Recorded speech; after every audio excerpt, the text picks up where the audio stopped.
Book ಮಾಡ್ತೀವಿ ಸರಿಯಾದ ಸಮಯಕ್ಕೆ. ಒಂದು ನಮ್ಮನೇಲಿರ್ತಕ್ಕಂಥ ಡಬಲ್ ಸಿಲಿಂಡರ್ ಒಂದ್ ಸಿಲಿಂಡರ್ ಖಾಲಿ ಆದ ನಂತರವೇ ಮತ್ತೊಂದು ಸಿಲಿಂಡರ್ನ ನಾವು ಬುಕ್ ಮಾಡಿದಾಗ ವಿದ್ಯಾವಂತರು ಪ್ರಜ್ಞಾವಂತರು ಮತ್ತೊಬ್ಬರಿಗೆ ಅದನ್ನ ವಿನಿಯೋಗ ಮಾಡ್ಲಿಕ್ಕೆ ಅವಕಾಶ ಆಗುತ್ತೆ. ಹಾಗಾಗಿ ಎಲ್ಲಾ ಸಾರ್ವಜನಿಕರಲ್ಲಿ ನಾನು ಮನವಿ ಮಾಡ್ಕೊಳ್ಳೋದಿಷ್ಟೇ, ಯಾವುದೇ ಗ್ಯಾಸ್ ಸಿಲಿಂಡರ್ ಒಂದು ತೊಂದರೆ ಕೊರತೆ ಇರೋದಿಲ್ಲ ನಮ್ಮ ಭಾರತದಲ್ಲಿ ಮತ್ತು ಕರ್ನಾಟಕದಲ್ಲಿ. ಹಾಗಾಗಿ ತಾಳ್ಮೆಯಿಂದ ನಾವೆಲ್ಲರೂ ಕೂಡ ನಮಗೆ ಸಿಗಬೇಕಾದಂತಹ ನಿಯಮಿತ ಸಿಲಿಂಡರ್ ಗಳನ್ನ ನಾವು ಬಳಕೆ ಮಾಡೋಣ. ನಂದು ಊರು ಮುದ್ದಬಳ್ಳಿ ಹೊಗೆಮುಕ್ತ ಗ್ರಾಮ ಆಗಿದೆ. ನಮ್ಮಲ್ಲಿ ಸಿಲಿಂಡರ್ ಬುಕ್ ಮಾಡಿದ್ರೆ ಒಂದಿನ ಬಿಟ್ಟು 2 ದಿನಕ್ಕೆ ಕೊಟ್ಟು ಬಿಡ್ತೀವಿ. ಯಾವುದೇ ಸಿಲಿಂಡರ್ ಸಮಸ್ಯೆ ಇಲ್ಲ ನಮ್ಮೂರಲ್ಲಿ, ಮತ್ತು ಕೊಪ್ಪಳ ತಾಲೂಕಿನಲ್ಲಿ ಎಲ್ಲಿ ಸಮಸ್ಯೆ ಇಲ್ಲ. ಸಿಲಿಂಡರ್ ಇರೋದು ಕಮರ್ಷಿಯಲ್ ಅಷ್ಟೇ ಸಮಸ್ಯೆ ಇರೋದು.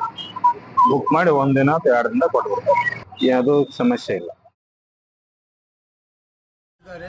ಕೊಪ್ಪಳದಲ್ಲಿ ಯಾವುದೇ ತರ ಸಿಲಿಂಡರ್ ಅಲ್ಲಿ ವ್ಯತ್ಯಯ ಆಗುವುದಿಲ್ಲ.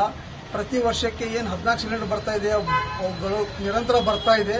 ಅದರಲ್ಲಿ ಕೂಡ ಯಾವುದೇ ವ್ಯತ್ಯಯ ಇಲ್ಲ. ಈಗ ನಾನಾದರೂ ನನ್ನ ಮನೆಯಲ್ಲಿ ಬುಕ್ ಮಾಡಿದ್ರೆ ಮೊದಲು ಹೇಗೆ ಬರ್ತಿತ್ತು ಈಗಾದ್ರೂ ಹಾಗೆ ಬರ್ತಾ ಇದೆ. ಸಾರ್ವಜನಿಕರಿಗೆ ಈ ಒಂದು ಗೊಂದಲ ಮಾಡೋದ್ರಿಂದ ಸಾರ್ವಜನಿಕರಿಗೆ ಭಯಭೀತ ಆಗೋದ್ರಿಂದ ಈ ಎಲ್ಲ ಉಪಹಾರ ಯಾವುದೇ ತರ ವ್ಯತ್ಯಯಗಳಿಲ್ಲ. ಪ್ರತಿ ದಿನಗಳ ಏನು ಜೀವನಗಳಲ್ಲಿ ಅವಕಾಶಗಳು ಹೇಗಿದ್ದು ಅದೇ ಸಿಸ್ಟಮ್ನಲ್ಲಿ ಈಗೂ ಸಿಲಿಂಡರ್ ಸಿಗ್ತಾ ಇದೆ. Now customer are coming to our offices. It is compared to last week, now it is very slowly, and only few customers are visiting our office for their inquiry purposes only they are coming. Now we are supplying the regularly home to home. There is no issue for the cylinder supply as on today now, sir. Okay, we are told panic people, you don't worry, we are having the 2 cylinders. We are informing to your guidance to the customer why you are panic to that. Now there is no issues. We are coming to vehicle to your door to door in area wise you are sending. Why you are panic? That customers are agreed to. Don't worry, sir. We are waiting for 2 to 3 days.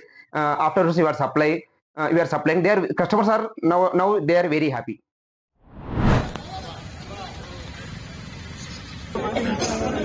थोड़ा ले योगी